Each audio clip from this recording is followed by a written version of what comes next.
سلام، چطورید؟ خوش اومدید به ویدیوی جدید و دیگه که میخوایم با هم دیگه بررسی کنیم که چه تغییراتی کرده افزون نسبت به ورژن قبلی و ورژن 3.6 چیه، رونمایی کنم ازش. UI جدید داریم. ببینید قبلا چقدر فضای زیادی رو توی ورک اسپیس میگرفت ولی الان توی همین یک ذره جا خلاصه شده، با اینکه تازه امکانات بهش اضافه شده فضای کمتری هم داره میگیره و این خیلی جذابه به نوع خودش. به طور مثال ما الان توی ورژن 3.6 این بالا یک گزینه فیلتر کردن جستجو رو داریم که مثلا میتونیم یلو رو انتخاب کنیم، پریست هایی که مربوط به این یلو هست رو میاره برای ما نشون میده، حالا زرده.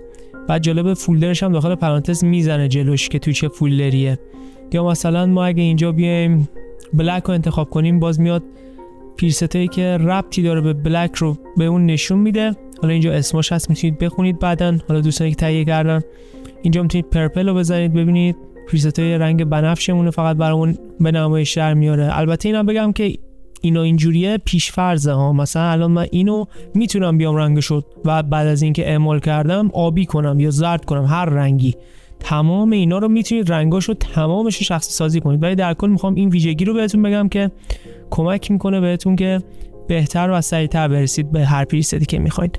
دکمه بک، ایمپورت استارتی و لود فولدر تبدیل شده به 3 تا دکمه کوچیک و گوگلی که اینجا آیکونای مربوط به خودشه داره. بعد اینکه مثلا من الان وارد یه فولدر میشم، بک رو بزنم به مسیر ریشه و ابتدا برگردم، بک دکمهش ناپدید میشه. مثلا اینجوریه که فقط وارد یه فولدر بشیم میتونیم برگردیم دیگه.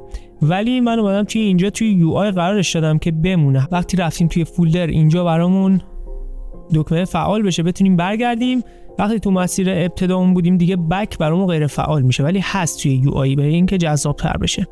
دکمه ایمپورت استارتی رو داریم که اینجا تبدیل شده به این که خیلی راحت میتونیم هر چیزی که هر استارتی که داریم و اینجوری اد کنیم، سری برامون 3 سوته بچینه متنا رو. دکمه لود فولدرمون که فولدر پریست که این فولدرهای پریست ها هست توش معرفی میکردیم تبدیل شده به این که خیلی راحت میتونیم بریم پریست که میخوایم رو انتخاب کنیم. اینجا فکر کنید این اوت بوث و باکس درصد و اپلای کنار هر کدومشون، همه این 9 قسمت، 9 تا دکمه و 9 تا فضا تبدیل شده به 3 فضا و ما میتونیم خیلی راحت تمام اون کارا رو توی همین یک ذره جا انجام بدیم. به طور مثال الان من اگه بخوام یک پریست رو از فولدر مثلا بوریسمون مثلا اعمال کنم، اینجا این یا اوت یا بوثش رو میتونم مشخص کنم. مثلا من میذارم روی این، اینجا درصدش رو مشخص میکنیم که البته روی خود 45 پیش‌فرض من براتون گذاشتم که خوبه. بعد میتونید اینجا اپلای رو بزنید، ببینید به سرعت براتون پریست اعمال میشه و بدون مشکل کار میکنه براتون. حالا اگه بخواید مثلا میتونید بذارید روی اوت یا بوث، ببینید تست میکنم همه رو که ببینید همش کار میکنه. یا مثلا روی اوت فقط ببینید فقط خروج. قسمت پریویومون یه تغییری کرده، یک ذره اومدم از بالا و پایین فضای کمتری بهش دادم. وقتی که جا میشه چه دلیلی داره ما بیایم از بالا و پایین فضای زیادی رو توی ورک اسپیسمون بگیریم؟ پس تا جایی که میشد و به UI ضربه نمیزد من اینو کوچیک‌تر کردم و جذاب‌ترش کردم. تو قسمت مارکر کنترل ما 9 تا دکمه داریم دوباره، اد مارکر این درصدش و دیلیت، اد مارکر اوت درصدش و دیلیت، اد مارکر دوبل درصدش و دیلیت، که باز اینا همه تبدیل شده به همین قسمت مارکر کنترلی که دارید میبینید. به طور مثال الان اگه بخوام مارکر این بزنم، میام اینو میذارم روی این، درصدش رو مشخص میکنم، ادو میزنم. میخوام اوت بذارم، درصدش رو مشخص میکنم، ادو میزنم. میخوام جفت مارکر رو بزنم، الان که جفت مارکر رو داریم اول میام دیلیت رو میزنم تا جفت رو با هم پاک کنه، بعد الان مثلا درصد میزنم 10. این برای اینکه سرعت ورود و خروج رو خیلی سریع بتونید تنظیم کنید. بعد اگه نخواستید مثلا میخواین اینو فقط پاک کنید، اینو انتخاب میکنید، دیلیت رو میزنید، اوت رو انتخاب میکنید، دیلیت رو میزنید، اوت رو فقط پاک کنید. اینو میتونید تمام لایه‌هاتون رو یک جا این کار رو براش انجام بدید. اینم از این بخش. اما بخش پایینی، اپلای انیمیشن، اپلای استایل، دیلیت انیمیشن، دیلیت استایل، این 4 تا دکمه‌ای که الان داریم میبینیم و مشخص کردم براتون، این 4 تا دکمه تبدیل شده به این بخش که ما اینجا میایم انیمیشن یا استایل رو انتخاب میکنیم. به طور مثال من میخوام ما میخوایم فقط استایل این پریست رو اعمال کنیم توی فولدر بوریسمون. بعد میایم اینجا از این قسمت ادوانس کنترل استایل رو انتخاب میکنیم متنمون رو و اپلای رو میزنیم. ببینید خیلی راحت اون استایل برای ما اعمال میشه. حالا من کنترل زد میزنم یه استایل دیگر رو مثلا تست کنیم. این استایل رو مثلا من میخوام اد کنم. ببینید اپلای میزنم، اپلای میشه استایل برامون. حالا اگه بخوایم استایل رو فقط پاک کنیم، مثلا تمام لایه‌هامون رو انتخاب کنیم و استایلاشون رو فقط پاک کنیم، نه انیمیشن، میایم اینجا این دکمه دیلیت رو میزنیم برامون پاک میکنه. باز میتونیم بیایم استایل رو که دادیم اینجا انیمیشن انتخاب کنیم، بریم مثلا به یه فولدر دیگه، مثلا باونس مثلا به طور مثال. البته برای باونس نمیشه اینطوری، یه روش دیگه ای داره که تو ادامه بهتون میگم چه جوری. حالا فعلا بریم یه ورد، مثلا یه انیمیشن ورد. حالا انیمیشن انتخاب کردیم، اپلای رو میزنیم. میگه لایه انتخاب کنید، لایه‌مون رو انتخاب میکنیم، اپلای رو میزنیم. انیمیشن الان اعمال شده ولی مارکر نداریم، برای همین نمایش شده نمیشه. من یه دونه مارکر این میزنم توی 70%، ادو میزنم. خب الان ببینید میاد برامون ترکیب میکنه به همین جذابی. چه حالت عجیب غریب و جذابی هم برامون ساخته شد. اینا رو میتونید تمامشو با هم دیگه ترکیب کنید و حالتهای خاص و جذابی رو خودتون خلق کنید. من برای این میگم که میتونید خلاق باشید توی این محصول. خب پس این 4 تا دکمه رو فهمیدیم چی شده. اینجا ما یه دکمه دیلیت پریست داریم که اینجا هم بود که کارش اینه که کلا میاد یک جا مارکر و انیمیشن و همه رو با هم پاک میکنه، دیلیت میکنه دیگه کامل. ببینید لایه خالی. حالا من کنترل زد رو میزنم. یک گزینه داریم به اسم اد استایل. ما توی فولدر کالر و باونسمون اگه بخوایم استایلی رو با بوریس افکس ترکیب کنیم باید از اد استایل استفاده کنیم که الان قرار شد بهتون بگم که چه جوری باید این کارو بکنیم با باونس و اینا. الان وقتشه. به طور مثال بذارید من اینو دیلیت پریست رو بزنم، بعد بریم یه دونه باونس اعمال کنیم. پریست های باونس تو سان اوت نداره، یعنی انیمیشن اوت نداره یا بوث رو نباید انتخاب کنید براش، فقط باید اینو انتخاب کنید و برای اعمال کردنش نمیتونید بیاید فقط انیمیشن رو اینجوری انتخاب کنید، چون یه سری تنظیمات پیچیده‌ای داره که باید اینجا اینو بزنید. یعنی فقط از این قسمت میتونید پریست های باونستون رو اعمال کنید. به طور مثال من روی 45 اینو میزنم. ببینید گفتم دیگه اوت نداره، کلا همینجوریه.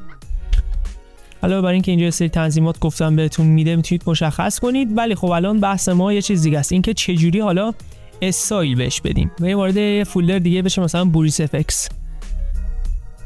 بذار من اینو پاک کنم دیگه، نیازش نداریم ببینیمش. خب به طور مثال اگه ما الان بریم داخل فولدر بوریس ورژن 2 که تازه اومده، همین دیروز اومد، بخوایم مثلا این استایل رو به این بدیم، اگه اینجا بیایم استایل رو از اینجا انتخاب کنیم، اپلای رو بزنیم، اپلای کارش اینه که استایل رو اعمال میکنه کامل و اگه افکتی روی لایه باشه که اینا هست، کلا از روی این لایه پاک میشه و فقط استایل این اضافه میشه. ببینید من امتحان میکنم، ببینید اومد فقط این استایل رو اضافه کرد، افکتایی که از قبل روی لایه بود و پاک کرد برامون و این باعث میشه که ارور بگیریم و دیگه اون انیمیشن های باونس و کالرمون به هم بریزه. من برمیگردونم.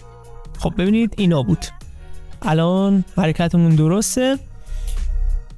من اومدم یه گزینه اضافه کردم، اد استایل، که بتونیم خیلی راحت اد کنیم، یعنی اضافه کنیم به اینا، یعنی افکت های خود لایه میمونه، این استایل هم بهش اضافه میشه. ببینید اد استایل رو میزنیم، خیلی راحت میتونیم فولدر باونسمونم به همین جذابی انیمیشن و استایلش رو با هم دیگه ترکیب کنیم. حالا برای فولدر کالرمون هم کاربرد داره. بذارید من دیلیت پریست رو بزنم، بریم وارد کالر بشیم. اینجا هم دوستان دقیقاً همین طوره. ما نیازه که افکتمون رو کامل اعمال کنیم. من مثلا اینو میزنم ولی این دیگه اوت هم داره، یعنی میتونید هم وری ورود هم خروج مشخص کنید. ولی مثلا من اینو الان میزنم، اول از همه که خب دیپ گلوش یکم شدت داره. اگه بخوایم مثلا شدتشو کم کنیم، اینجا زیاد تنظیماتی نداره چون با حالا هوشمند شده نمیتونیم. پس این دیپ گلوش رو من پاک میکنم و خودم یه دونه دیپ گلو اضافه میکنم با مثلا یه تنظیمات خیلی کم. حالا اینجا ما برای فولدر کالرمون واسه پریستاش ببینید اینجا ما میتونیم که رنگ حالا این کالری که داره رو تغییر بدیم، مثلا آبی و قرمزش کنیم به این صورت. اگه ما بیایم از اینجا استایل رو بزنیم و اپلای کنیم، این کنترلای ما از دست میره و ارور اکسپرشن هم میگیریم. ببینید من اگه اینو پاک کنم اینجا ارور میده، میگه اون کنترل دیگه هست شده نمیتونی این رنگو کنترلش کنی. من کنترل زد میزنم. برای همین دوستان من اومدم این قابلیت اد استایل رو قرار دادم که بتونیم این استایل‌ها رو بدون خطا با هم دیگه ترکیب کنیم. به طور مثال من الان امتحان کنیم تا ببینیم کدوم به نتیجه بهتری میرسه. بذار مثلا اینو استایلش رو اضافه کنم، ببینیم مثلا این یک همچین حالت عجیب غریبی میده. اول از همه اینو بگم که خب دیپ گلوش خیلی شدیده، به خاطر اینکه دیپ گلو از قبل ما داشتیم، باز الان دوباره دیپ گلوی دیگه هم اضافه کرده. من اینو پاک میکنم، یا بهتره که اینو پاکش کنیم. اینو پاکش میکنم. خب الان ببینید الان حالت کالر با این پریست و این استایل بوریسمون ترکیب شد با استفاده از گزینه اد استایل. حالا میتونید اینو خودتون بیاین به عنوان یک پریست جدید سیوش کنید. چجوری؟ میاین اینجا انیماتوراش انتخاب میکنید، افکت هم انتخاب میکنید، از این بالا انیمیشن سیو انیمیشن پریست رو میذارید و حالا هر جا که خواستید اینو سیوش میکنید توی سیستمتون. بعد تازه میتونید بیارید اینجا یه فولدر بسازید. مثل من اومدم چند تا فولدر ساختم، تکست استایل و نمیدونم مای پروژکت، و مثلا من اینجا وارد بشم یه سری استایلای مخصوصی که من اومدم همینجوری سیو کردم اضافه کردم به افزونه برای خودم داشته باشم. خب پس این از این یه گزینه دیگه هم داریم که من اینجوری براتون تستش میکنم. بذارید اول اینا رو بچینیم، سکانس لیر رو بزنم، اینا رو بچینیم. خب به طور مثال الان ما اینجا دیپ گلو داریم روی این لایه‌مون و می‌خوایم دیپ گلوی 2 رو همونطور که می‌بینید از روی تمام این لایه‌ها یک جا حذف کنیم. اگه بخوایم تک تک اینجوری انتخاب کنیم هی پاک کنیم زمان میگیره، میره رو مخمون. میام همه لایه‌ها رو انتخاب میکنم، اینجا توی افزونه این قسمت سمت راست اسم افکت رو کپی میکنم. برای کپی کردنش هم اینجوری افکتتون رو از توی افکت کنترل انتخاب کنید، یه دونه اینتر بزنید، کنترل سی و بیایید اینجا پیستش کنید. حالا همه لایه‌هاتون رو اگه انتخاب کنید و دیلیت افکت رو بزنید به همین سرعت حذف شد. ببینید از تمام لایه‌های متنمون دیپ گلو حذف شده. این گزینه اد استایل یه خوبی دیگه هم داره دوستان. به طور مثال من یه سری پریست‌های تک افکتی مثلا دیپ گلو با تنظیمات درست و اصولی براتون میخوام قرار بدم توی یه فولدر جدید که به زودی واسه افتر ادبیات پرو قرار میگیره. مثلا میخوایم دیپ گلو بدیم، نیایم حالا خودمون یه ساعت ادش کنیم دیگه. یه پریست دیپ گلو من براتون میذارم که دیگه با همین اد استایل یک جا اضافه کنید به این افکتاتون. یا مثلا پریست مثلا به طور مثال دراپ شادو میخوایم بدید و خلاصه که یه سری کار جذابی توی آپدیت قراره ایجاد بشه. امیدوارم که لذت برده باشید از این فضای کمی که از این به بعد میتونید افتر ادبیات پرو رو استفاده کنید. امیدوارم موفق باشید.